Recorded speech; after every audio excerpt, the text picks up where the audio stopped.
Civil Service Exam, Math Reviewer, number 51 and 52. So, post nyo muna, try nyo sagutan bago panoodin ang solution ko. Okay, so let's start. Number 51. The entrance fee in a carnival is 50 pesos for an adult and 25 pesos for a child. June pays 225 pesos for the entrance fee of his family. If his family has equal number of adults and children, how many are they in the family? Okay, so gawan natin ng equation ito. Ang sabi dito sa problem, if his family has equal number of adults and children. So ang gagawin nating variable dito, yung first letter. Okay? So first letter ay adults and then children. Magkasindami daw. If his family has equal number of adults and children. So first equation natin, ang number of adult ay equal sa number of children. So A equals C. Okay? And then, yung isa pang condition, sabi dito sa problem, the entrance fee na carnival is 50 for an adult and 25 for a child. So, ibig sabihin, yung number of adult and number of children, imumultiply natin kung magkano yung entrance fee nila. So, yung adult, 50. So, therefore, imultiply natin sa 50 yung adult. So, we have another equation, 50 times the adult plus the number of children is C, multiply natin sa entrance fee, 25. So therefore, we have 25C equals, sa total, June pays 225. Okay, so ito ang ating equation number 2.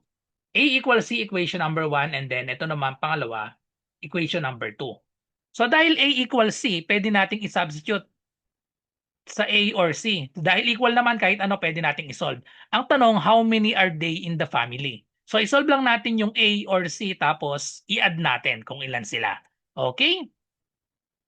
So i-substitute lang natin ito. So itong letter A na lang ang isolve natin. A is equal to C. So ibig sabihin yung C, papalitan natin ng A. Kahit alin naman sa dalawa, pwede nating i-substitute. So ito na lang C, palitan natin ng A. So magiging siyang 50A plus 25. Imbis na C, papalitan natin ng A kasi equal nga sila. And then equals 225. So tapos, para mapaliit natin ito, pwedeng i-divide no, pero i-add na muna natin. 50A plus 25A, that is equal to 75A equals 225. Then, last step na to, i-divide lang natin both sides by 75. Okay? So, 75A over 75 is equal to 225 divided by 75. So, cancel na to. 1 na lang yan. Therefore, ang number of adult is 225 divided by 75. That is equal to 3. So kung ang adult ay equal to 3, ibig sabihin ang children, number of children equals din sa 3 dahil nga A is equal to C. So ang total, how many are they in the family? Ang total nila ay 3 adults plus 3 children. Ang total ay 6. Therefore, the answer is letter D, 6. Okay, so next number 52. A certain number is doubled and then divided by 8. If after subtracting 4 from the result gives 60, what is the original number? Okay, so the question is what is the original number? Ilet lang natin ito na kahit anong number, n na lang ang gagamitin ko. Then, gawin natin ang equation word by word. A certain number, yun na nga yung letter n, is doubled. Doubled, ibig sabihin, minultiply sa 2. And then divided by 8. Divided by 8. So pag after niyang i-double, dinivide sa 8.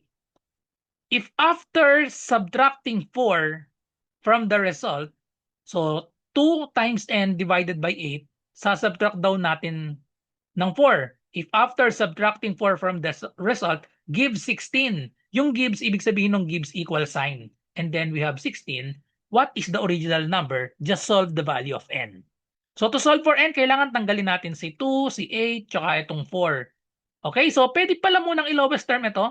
2n over 8. I-lowest term muna natin ito. Pwedeng i-divide both by 2. Pag dinivide both by 2, cancel na itong 2. Itong 8 divided by 2, magiging na siyang n over 4 minus 4 is equal to 16. So una natin gawin dito, itong negative 4 ilipat natin sa kabilang side by adding 4 to both sides. Pag nag-add 4 tayo sa both sides, mawawala na to, 0 na yan. So we have n over 4 is equal to 16 plus 4, that is equal to 20.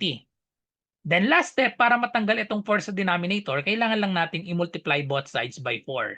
multiply both sides by 4, makakancel na yung 4, n na lang ang matitira, 20 times 4, that is equal to 80. The correct answer is letter D.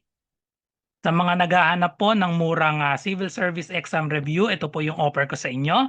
99 pesos lang po, all in na po ito. Meron tayong 500 slots na available.